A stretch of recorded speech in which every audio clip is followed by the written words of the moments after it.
Yeah. I love my HBCU. And boy, I love it, love it. I love it, love it. I love my HBCU. And man, I hope my team they won one. Yeah. I hope my team they won one. Yeah. Man. I hope my team they won one. I hope my team they won one. Yeah. I tune into the HBCU Sports Lab to see if my team won or lost. If they lost, I'm quiet as a mouse. But if they won, keep tab. I'ma do the dab, yeah.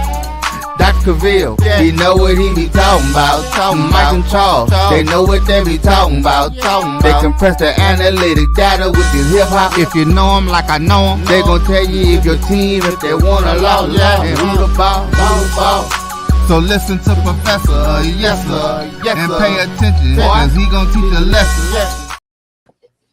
Welcome in to Dr. Cavil's Inside the HBCU Sports Lab. Charles Bishop here. Wilton Jackson on my right, A.D. Drew on my left. And for a change, we have the Dean who's on assignment today. So I'll be captaining the ship, if you will. Wilton, how you doing, good brother? I am doing pretty good, Charles. Glad to be here. What about you? Pretty good. It was another exciting week of football action in and around HBCU athletics. A.D. Drew, what's going on, good brother? Man, preparing to get this sprint on, man. Yeah. Got tropical storm Helene getting ready to come through this area where I live at, and I was already going through stuff anyway at the house, trying to pack up some stuff and everything like that. But I'm gonna be almost got a full tank of gas. I had a full tank of gas, but you know, brother had to go run around and run around. Yeah. I am above 3/4. There you go. I'm That's above a good 3/4. So I could get out, I could get down, and because gas probably gonna jump up to about $4-5 when this storm comes and everything else. I just want to need to do this public service announcement for all of the fans of the Black College Sports Network. We looked at it. We realized it today talking. This storm actually affects everybody who does any type of production for the Black College Sports Network. So should the Black College Sports Network go down, now you know why. For Brian, to myself, to Roy, to Bell, to everybody who pushes the buttons here at the Black College Sports Network, it is potentially in the path of this storm. No doubt. I mean, we will be definitely in prayer for you guys because, honestly, it is a way of life for us here in the South. Hurricane preparedness, basically from June all the way through late October now. Yeah, exactly. Yeah. So this is the state of affairs. I believe in climate change. I don't know about anybody else, but that's a whole political topic. Welcome to episode 552 of Inside the HBCU Sports Lab radio show and podcast, the show that's covering the sport in the HBCU diaspora. All things HBCU sports for the institutions large and small, from the NAIA to the NCAA. We share insights and information on the HBCU sports culture and HBCU athletic aesthetics to facilitate the story of HBCU athletic programs and the business of HBCU sports. I'm your host, Charles Bishop, along with my co-host, Wilton Jackson and A.D. Drew tonight. Mike Washington on assignment. Dr. Cavil is on assignment. We're filming from our home studios and sending a signal live to our KCOH 1230 AM studios with the Texas Radio Hall of Famer, the great Ralph Cooper, in the beautiful home of Texas Southern University from Houston, Texas. And AD, you started things off, man. We're going to get into some news and notes, but you're talking about Tropical Storm Helene. It has postponed the FAMU football game versus Alabama A&M, and this comes to us from HBCU Game Day. Florida A&M University Athletics announced today that the football team's upcoming game against Alabama A&M, initially scheduled for this weekend, has been rescheduled due to the impending arrival of Tropical Storm Helene. The game will now occur on Friday, November 29th at Ken Riley Field at Bragg Memorial Stadium, with the safety of the university community at the forefront. Acting Athletics Director Michael Smith emphasized the importance of taking necessary precautions. Huge news, because now we have a SWAC East game that has been postponed until what could be the real thick of things. You're talking about Friday post-Thanksgiving in November. Wilton, your thoughts?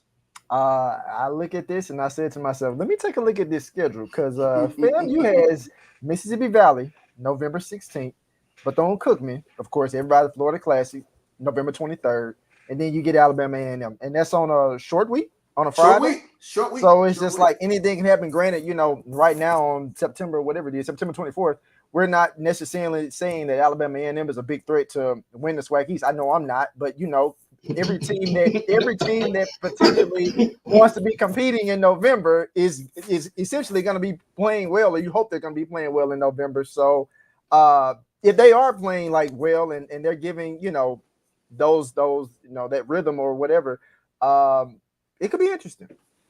Connell Maynard just texted me. Who's that kid up there? Never mind. All right. I'm just having fun.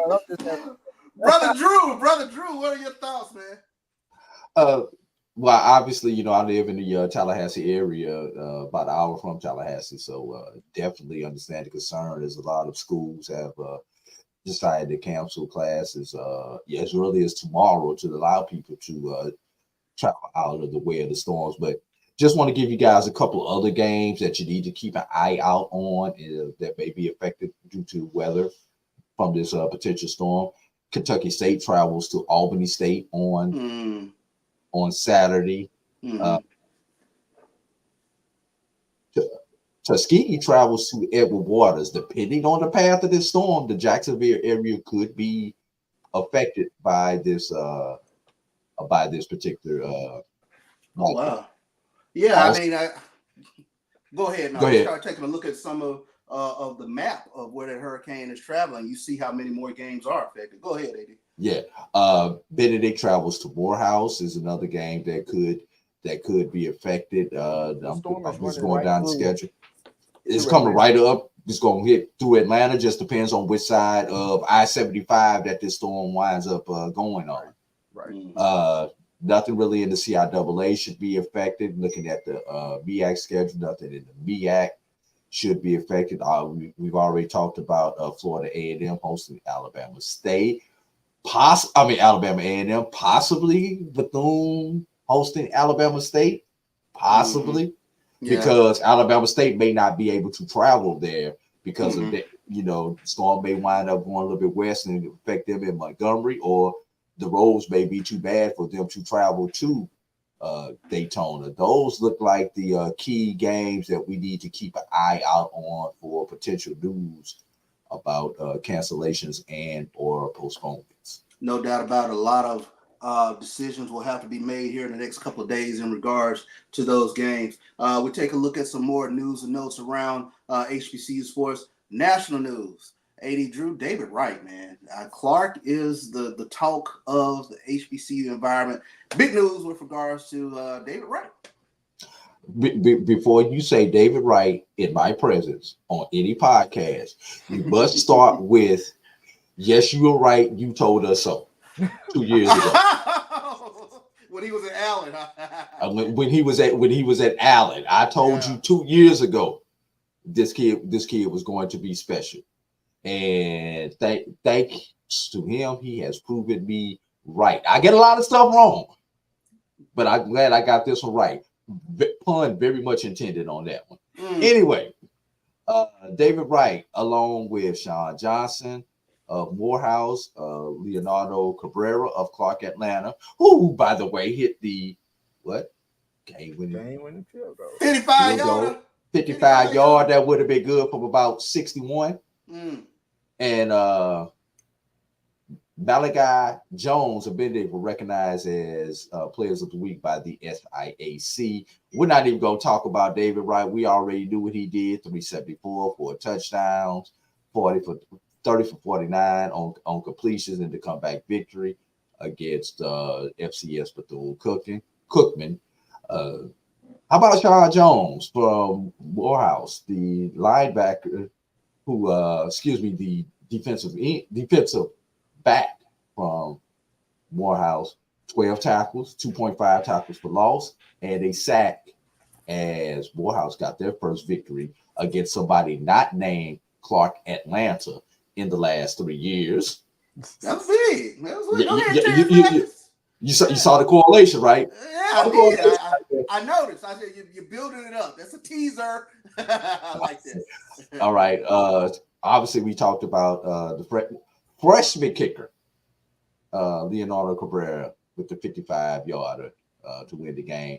And last but not least, Malachi Jones had a monster game. He was the newcomer of the week as Benedict defeated Edward Waters 31-28, caught 4 passes, 88 yards, and three times he hit pay dirt, including the game winner for 8 yards. With no time left on the clock, we're not going to get into the controversy of that game. We have spent enough podcasts talking about how long that game was and the timing issues and the officiating questions in that particular ball game. We are not going to get into that for the sake of time, gentlemen. Smart move, because I think we were all tired and sleepy last Thursday in regards to that game. Wilton, you got some Swag Weekly honors for me. Yes, I do. The Swag tab, Bethune-Cookman's Cameron Ransom, Grambling State's Brendan Barley, Florida A&M's Cameron Gillis, and Texas Southern's Quintel Quinn for Swag Football Weekly honors this week. On the offensive side of the ball, Ransom was pretty impressive. On his third start, he went 22 of 31 for 382 yards and 3 touchdowns. He rushed 11 times, for 105 yards and a touchdown. On the defensive side, you got Barley tallied a nation-leading 3rd interception of the season against for Grambling against Jackson State. We all watched that game, and boy, was it a game. He has made an interception in each of Grambling's past 3 games and contributed 7 tackles for 4 solo stops against JSU. From a special team standpoint, Gillis went 4 for 4 in field goal attempts for FAMU during the non-conference outing against Troy. Converted field goals of 22, 29, 31, and 43, totaling 12 points for FAMU.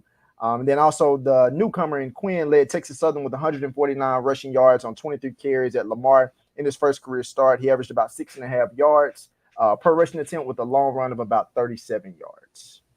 There you have it. I see the Grambling contingent. They are in the chat. I see Lyndon Blow is giving North Carolina A&T some pure hell in the chat. I love it. I love it. Giving Alabama A&M some. This is gonna be fun, man. But I tell you what, we'll take a break. We'll get into our mid-major poll. We'll take a look and see what Doc is seeing with the mid-majors. We'll be right back here on Inside the HBCU Sports Lab in a second. It's never too early to plant the seed, to share the tradition, and instill a sense of pride in your HBCU with your little ones. HBCU Pride and Joy Children's Boutique helps you share your school spirit with a wide selection of adorable kids apparel and accessories officially licensed from your favorite HBCU. Visit hbcupridejoy.com and follow us on all social media at HBCU Pride Joy on Facebook and Twitter.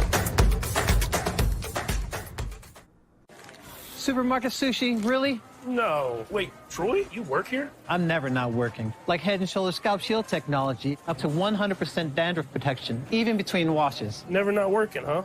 Oh, Troy, you're such a good teacher. Yeah, I know. Never not working. Never not working. Never ever not working. Are you serious? Never not working. Dandruff protection that's never not working. Head & Shoulders Scalp Shield technology. Hey, grab me one too.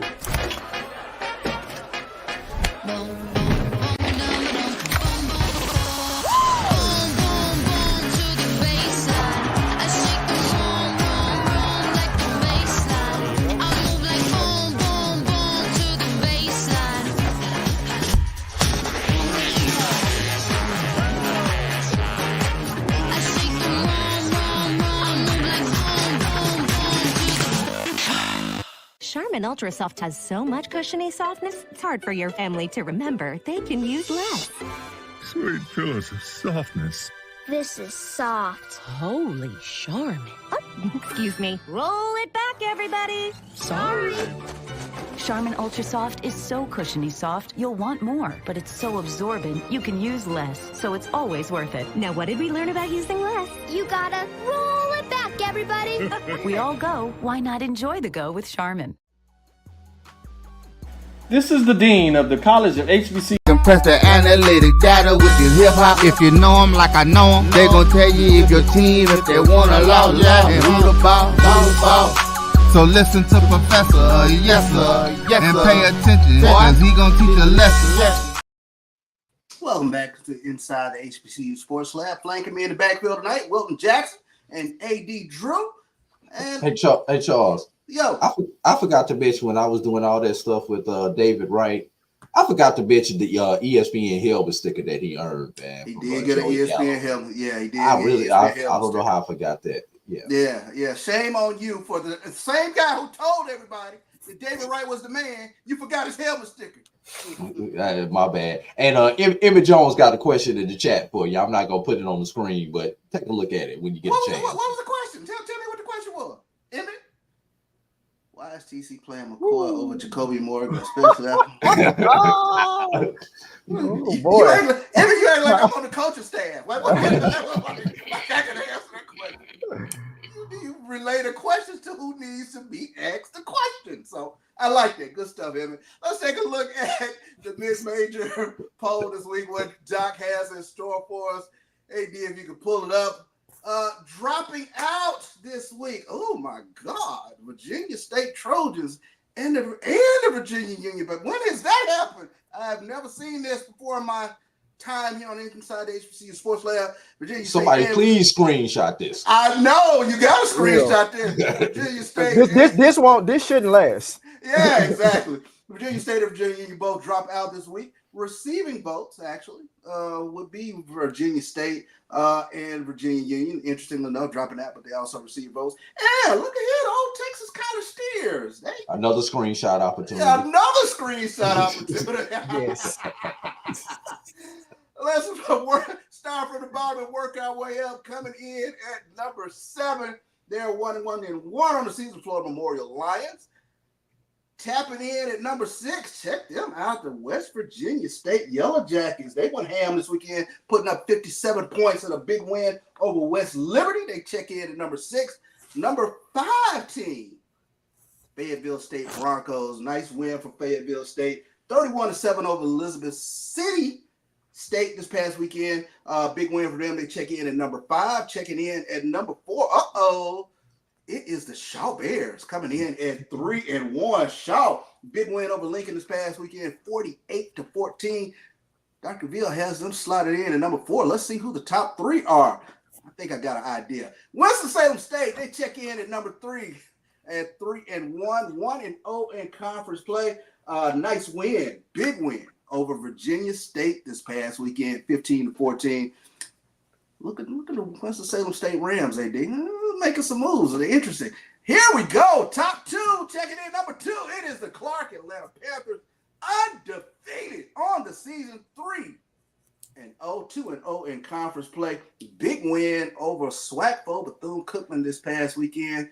And the number 1 team in Dr. Ville's mid-major poll, the Johnson C. Smith Golden Bulls. 4-0 on the season. Huge win.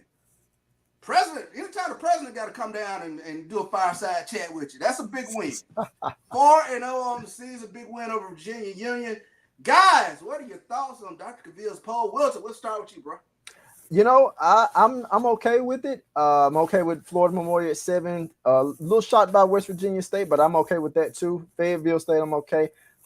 When I look at Shaw, just knowing where they were predicted to start the season and they're 3-1, I'm like, okay. You know, is this a moment where, we take a screenshot to say that they're maybe could or could not be here, or is this for real? And I think obviously as the season continues to unfold, we'll find that out.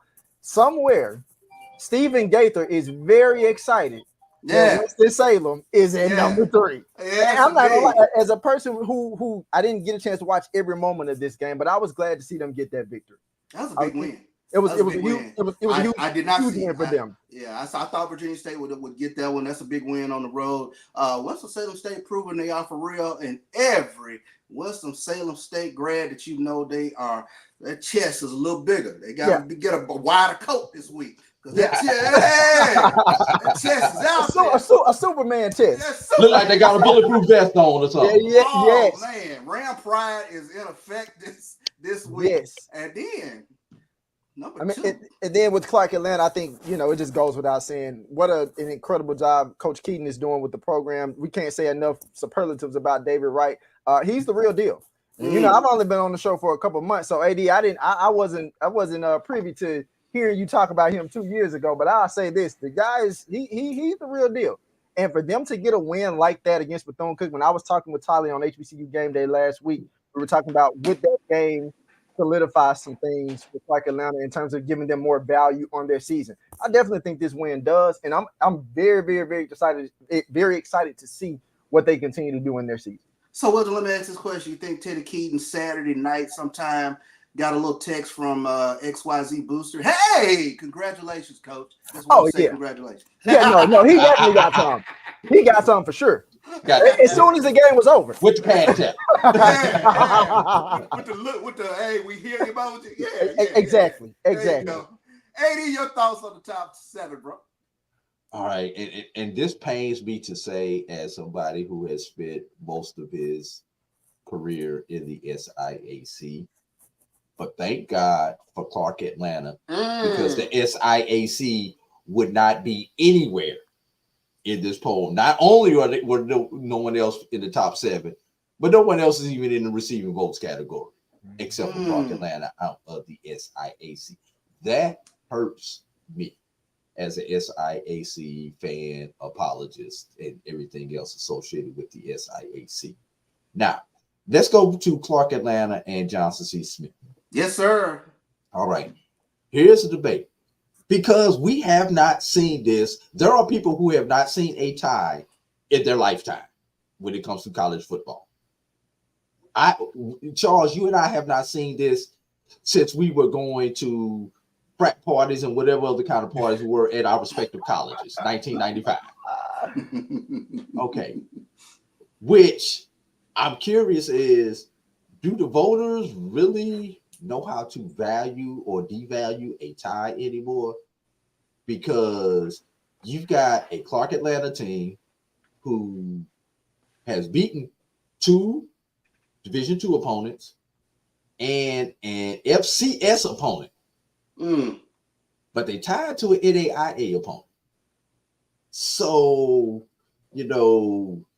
is that, and I'm just asking the question out loud, is that really better than Johnson C. Smith, who's defeated a winless Tuskegee team,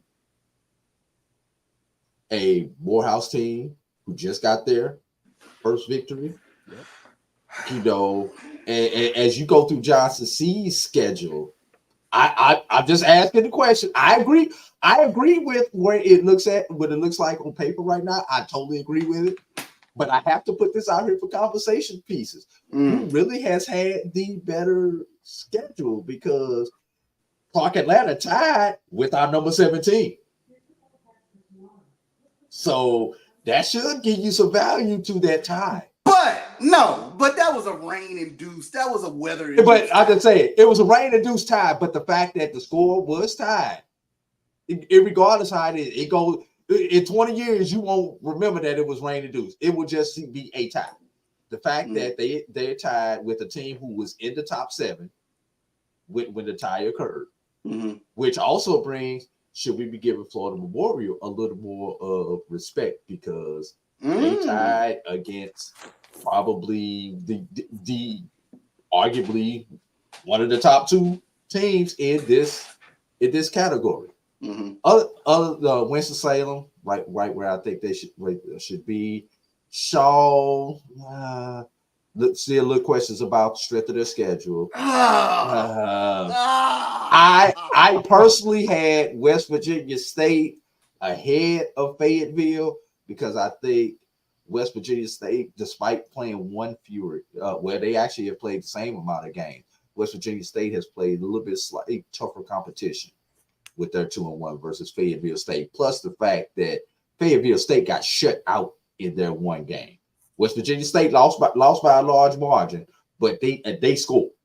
So I had to put West Virginia State ahead of Fayetteville State. Now the question is, and we'll talk about this at the end of it, will the Virginia schools get redemption this weekend? Because they have the opportunity to get some redemption, but this is not going to be easy competition. Or are we looking at the South rising? That is a great question. Are we looking at the South rising? That is an interesting look. See, let me ask. And the reason I say that because nobody, we talk about the SIAC not being on the schedule. Nobody from the North is on this ranking either. Yeah, I was about to say nobody from the North. Because we've gotten used to seeing the Bowie states, used to seeing Virginia Union. And like you said, take a snapshot. I mean, Johnson C. Smith, number 1, Clark. Yeah, Clark? I'm still getting used to it. I'm happy, but I'm getting used to it. Yes, indeed. So that's very interesting. Help me out with this, AD. Put this Johnson C. Smith win in context. They held down probably one of the top running backs in all of HBCU football and Jada Byers to under 50 yards. That was a hell of a win. There's nothing that you can say about that particular game when you're going through and doing this. That game is ultimate respect.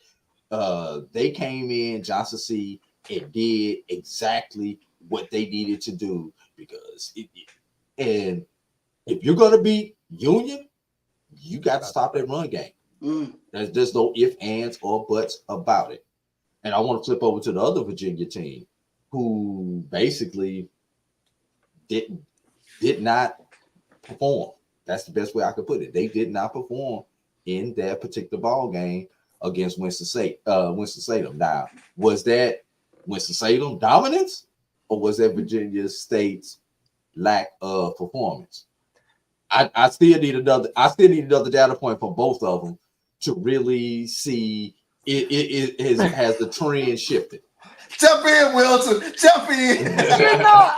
I hear everything you saying, and I like to give disclaimers. I'm not gonna pretend like I've watched every single Winston-Salem State game or Virginia State game, but I really think in that game of what I saw, I think that was more of a situation of Winston-Salem State strengthening its muscle and making the stops and making the adjustments that they needed to win that game. Again, I cannot say that they are the biggest favorite to win the conference. However, in that game specifically, I think it was more of them versus Virginia State.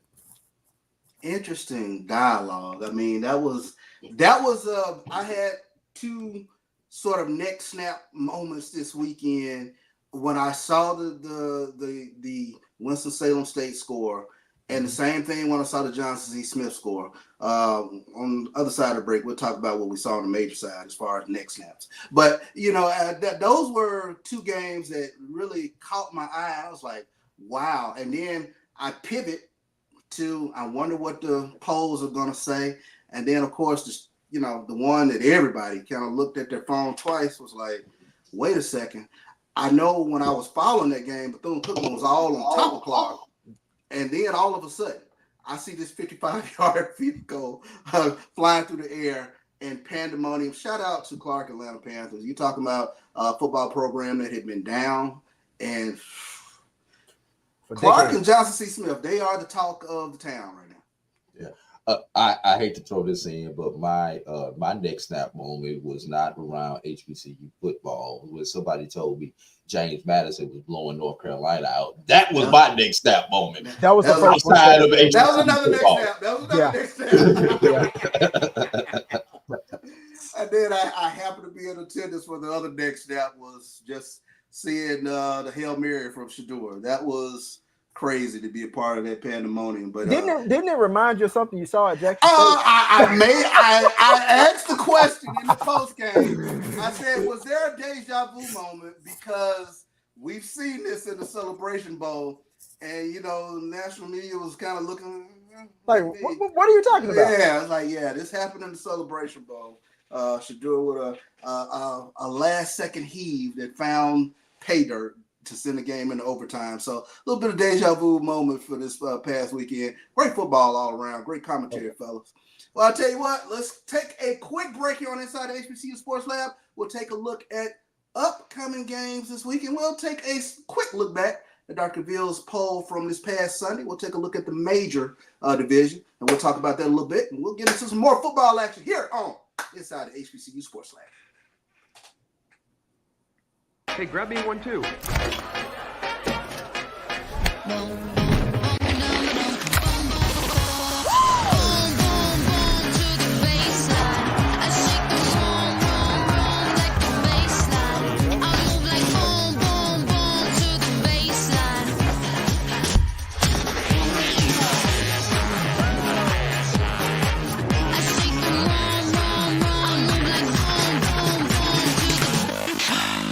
This is Brian Fulford. AD Drew and I are co-hosts of the BCSN Sports Wrap. We talk about all things related to HBCU athletics. From the games, teams, coaches, and fan interest stories, we cover it all. You can find our shows on Facebook at BCSN Sports Wrap, YouTube at MyJBN Online, and everywhere you listen to podcasts like Anchor, Spotify, Google, and Apple Podcasts. You can also find the show on the Jericho Broadcast Network's app. Make sure to download. We look forward to you joining the conversation and being a part of the show. This is the Dean of the College of HBCU Sports, Kenyatta Cavil of Dr. Cavil's Inside the HBCU Sports Lab with Mike Washington and Charles Bishop. Come mix it up in the lab where the course lecture is in session every Tuesday from 6 o'clock p.m. Central Standard Time on Facebook Live, YouTube Spreaker, or the BCSN app, as we discuss all things about the HBCU sports culture, including exploring the week that was in the sporting HBCU diaspora, as well as the upcoming week of HBCU sports. With me, the Dean, the College of HBCU Sports, on Dr. Cavil's Inside the HBCU Sports Lab with Mike Washington and Charles Bishop. Course lecture dismissed. Choice Hotels is a family of brands that helps you get the most for your money so you can be any traveler you want to be. You could be a free hot breakfast hero at a comfort hotel. Yes! That's how you waffle. Mr. This script got a plot twist at a Radisson hotel. A business big leaguer. Go for key. Even the ultimate pool float inflator. With 22 brands and the best value for your money, Choice Hotels has a stay for any you. Book direct at choicehotels.com, where travels come true. Gotta get the corners. You're looking for the latest information on Southern University sports, the Southwestern Athletic Conference, and HBCU athletics. There's only one place to go. Tune in to the Carlos Brown Show, exclusively on the Black College Sports Network. Compress the analytic data with your hip hop. If you know them like I know them, they gon' tell you if your team, if they want to lose, and who the ball. So listen to Professor, yes sir, and pay attention, cause he gon' teach a lesson. Welcome back here into Inside the HBCU Sports Lab. Charles Bishop here. Wilton Jackson and AD Drew, they will flank me in the backfield for tonight's episode. Let's take a quick look back. This past Sunday, Dr. Bill dropped his major poll, and we'll take a look at the 7 through 1. Howard comes in at number 7. Jackson State drops in the poll to number 6. Morgan State with the Dusty Rose elbow to Virginia Lynchburg, 56-7. They come in at number 5. Ugh, North Carolina Central, 66 points over North Carolina A&M. They come in at number 4. FAMU, they hang tough with Troy, but they eventually drop that game to Troy, but they come in at number 3. The Grambling, the G-Man. I saw y'all in the chat. Big win over Jackson State this past weekend. They check in at number 2. And Hampton, they check in at number 1 for this week in Dr. Cavill's poll. SIDs, take a good look. Make sure you put this in your game notes, your programs, in terms of Dr. Cavill's poll for this upcoming week. But interesting slate of games, and we can start from the bottom to the top. I don't know what it is, what the Hoodoo Hampton has over Howard, but Howard just cannot overcome them. That was a big win, I think, for the Hampton Pirates and that fan base. They get to carry the mantle another year of being a real HE, Wilt. No, they do. And believe it or not, it kind of still played out like how you thought it would be, a close game. And literally, like you said, you couldn't have said it better. And Hampton just has Howard's number. You talk about the rushing attack. You talk about what they were able to do in that game, and like they were able to have more plays and to be able to get that win. And so, you know, I know a lot of people from Howard, and they were hyped for this game. And when they saw that final score, they was like, man, like we lost to Hampton again. You know?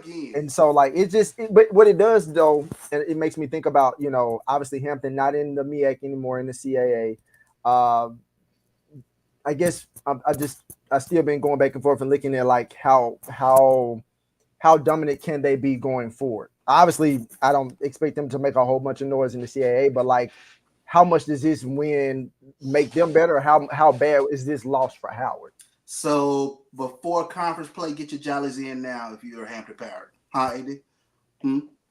Exactly. You know, I don't know what it is that Hampton has over the Theological Institute Bison. For those who don't know, that's what Howard was originally founded as. We cannot call them that by that name during the week before or the week after if they lose again. So for the remainder of this week, there will be the Theological Institute Bison. And I don't know what they have over them, but whatever it is, it's kind of like, and I'll make this personal. It's kind of like what Tuskegee has done to Morehouse over the years. They call it a classic, but is it really a classic? Is it really a rivalry when it is so one-sided? Yeah. Especially in, Wilton, you're the youngest one on this panel right here. We count the number of times that Hampton has lost in your lifetime, let alone mine and Charles's lifetime. Yeah. Now, I want to look at these first four teams on this poll because the bottom three, it's really like pick your poison. Morgan's got 2 wins, but one of them's over doggone Lynchburg. What is that? What is that? The Christian school gets more hate than everybody else. And Jackson State Theological Institute. Well, I call them Howard now because I'm not talking about Hampton. But one of their 2 victories are against the D2. And when you look at the people who aren't in the poll, everybody has victories against D2s. Everybody has bad losses to FCSs. So now let's look at these first 4. All 4 of them have 2 victories against like level competition, against FCS competition. So do you weigh the Division II victories by Hampton and Grambling more than you weigh the Division II, the FBS losses by Florida A&M?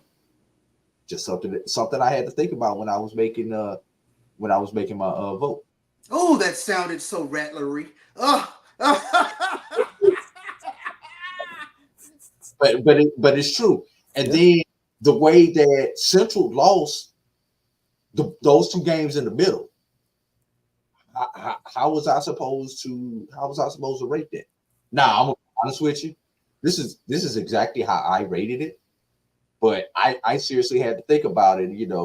Do I really give them credit for those 2 Division II victories? And if I am going to give them credit, let's be real. Hampton defeated the better Division II team, Hampton and Grambling. Let me take a look at a couple of matchups here from the top 7. I want to talk about Grambling Jackson State. 2v6 here. Jackson State 6 turnovers in this game. Wilton, from your perspective, where did things get askew for the Tigers? That second half. That second half. Well, really, that second half. But then also when Cam McCoy went down. And for me, when I saw that he went down, I said to myself, it's only going to be so many more times that Jacobian Morgan is going to be able to play Superman when McCoy goes down. And with that, it's like, and I say that because while obviously Jacobian has had starter experience, anytime you plan to be the starter, your mindset is totally different going into the game. When you have to come in and back up for somebody, obviously you still want to win the game, but the mindset is different. You're thrown into fire. And I'm sure Jacobian, he did all the right things. Coaches, prepped him for this particular game. But when you look at a Grambling secondary that the previous week, if I'm not mistaken, for 6 turnovers against Texas A&M Commerce. Yeah. So you knew the secondary was going to be strong anyway. So if you're Jacobian, I'm thinking like, man, the one thing I don't want to do is turn the ball over. You get 1 touchdown, and then what was next? A turnover. Yeah. So I think more so of that.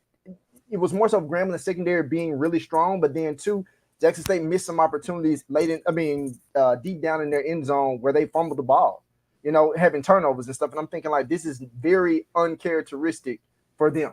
Yeah. And it begs the question: is it the Grambling defense? They're turning over teams at record margins, playing tremendous football when you take a look at what they're doing, or was it Jackson State making mistakes? But kudos go to the victor. Grambling, big win over Jackson State, 19,000 people down there, and they did what they had to do. They turned Jackson State over, turned those points, turn those turnovers into touchdowns. So, this is going to be a very interesting matchup, taking on a very wounded Prairie View in the State Fair Classic this upcoming weekend.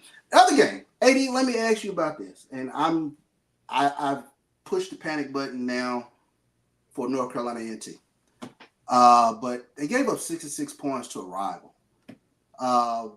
What do you make of North Carolina A&T's program right now? Because I thought rock bottom was somewhere, but this was really rock bottom for me, just as an outsider taking a look at where A&T was to where they are now. I'm going to pull out a phrase I have not used all football season. Miakish. A&T, come on back home. Come on home to the MEAC. Because, you know, I don't know what it is about them in the CAA. Now they're recruiting, trying to compete in the CAA, which is what you're supposed to do. You're supposed to recruit to compete to win your conference. So now they're going back against former MEAC rivals, and the style of play that they have against a MEAC school is not working. Let's remember, the last 2 years in those crossover matchups between the MEAC and the CAA, the MEAC has had a winning record. That's why I say it's MEAC-ish. You know, the MEAC style. Now this year it's kind of flipped back over advantage CAA, but you know that style to beat a Central, the A&T now has to use to compete in the CAA, which they are not doing very well, by the way. You know, is not working. So A&T, come on home, baby. Come on home. We miss you over here. And can I throw something in about the SWAC? Yeah, go for it. We've seen in the East the last 3 years the dominance of the East team. Could we be seeing that with Grambling, where Grambling could potentially have everything sold up in October? It becomes very interesting to kind of talk about because, and I've said this for a second or two, I just don't think anything will be settled until November, the same way that you saw Southern get beat by Jackson State, turn around the following week and knock off Prairie View. I could very easily see Prairie View knocking off Grambling next week. I mean, it is that much parity, I believe, in the league this year. But it does bring up an interesting question. Can Grambling sew things up early? Because if you're Prairie View, it's now or never this weekend. So I don't know if Grambling can sew it up early, but I know Prairie View can pretty much get eliminated with another loss. Pretty much. I mean, they're essentially out of it, and that first loss to Texas Southern hurt them bad. Yeah. And what about Alcorn? They went out. They got all these checks. Now they've got to come and play. And I'm just throwing it out there. Was going out getting all those checks really worth it? We gonna find out. Yeah, because I guess the question for me with Alcorn is, are they settled at the quarterback position? I think you can ask a lot of programs that same question. So they're not. Very interesting. Let's take a quick break, and we'll take a look at this upcoming week's games, some games that you guys got your eyes on, and we'll close this thing out. It's been a fun look back, but let's look forward now. We'll be right back here on Inside the HBCU Sports Lab. At AutoMasters LLC, our mission is to serve our community by providing quality automobiles at affordable prices. All of our vehicles are inspected and certified to offer you the confidence in knowing you have a quality vehicle. Our goal is to provide you with a seamless process and positive experience for your automobile purchase. Financing recommendations and specific vehicle inquiries are available at your request. You can find us at www.automasters06.com and follow us on Facebook and Instagram. Also, please feel free to contact Terrence Miles at 601-927-7794. And oh yeah, tell him Sonia sent you. Choice Hotels is a family of brands that helps you get the most for your money so you can be any traveler you want to be. You could be a free hot breakfast hero at a comfort hotel. Yes! That's how you waffle. Mr. This script got a plot twist at a Radisson hotel. A business big leaguer. Go for key. Even the ultimate pool float inflator. With 22 brands and the best value for your money, Choice Hotels has a stay for any you. Book direct at choicehotels.com, where travels come true. Gotta get the corners. Compress the analytic data with your hip hop. If you know them like I know them, they gon' tell you if your team, if they wanna lose, and who the ball. So listen to Professor, yes sir, and pay attention, cause he gon' teach a lesson.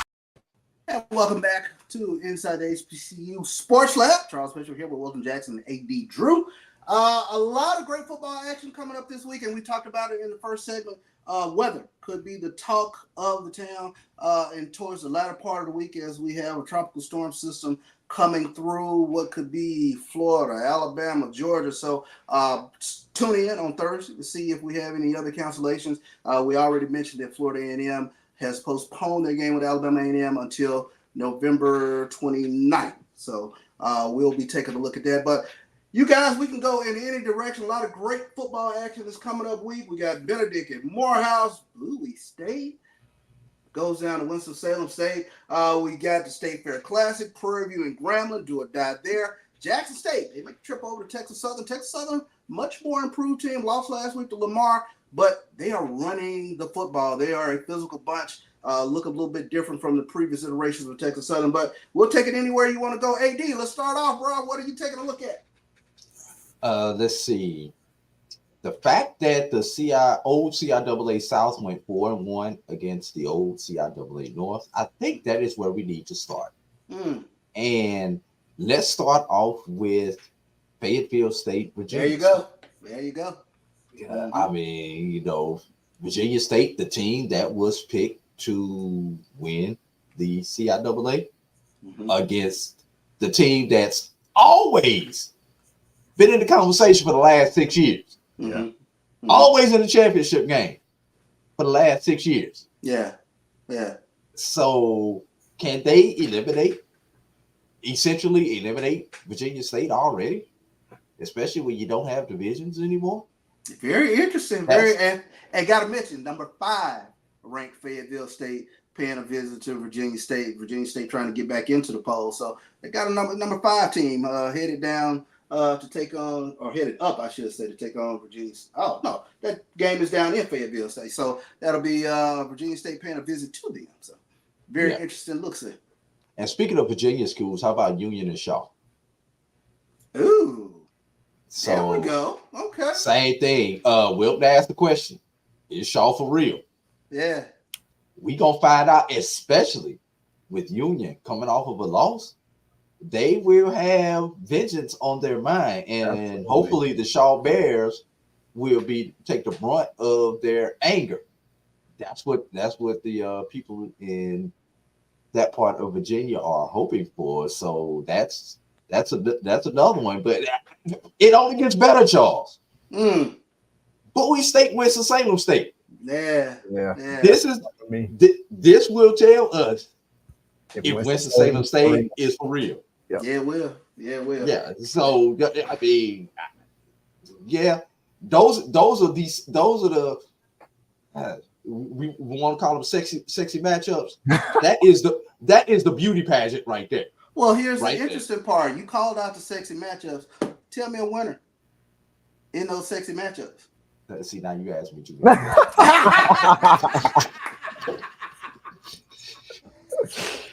Johnson C. Smith over Bluefield State. I'm calling that one.